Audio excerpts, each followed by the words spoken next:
Dur sayang ngapunten saestu yen dereng saged nuruti apa karepmu, tapi aja sumelan ana dina liyane bakal tak upayake mbuh kepiye carane.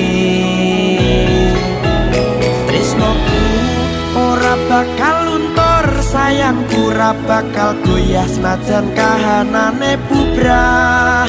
Aku bakal setia, ora mungkin mendua. Matur suwun sampun ana ngancani neng saben dina.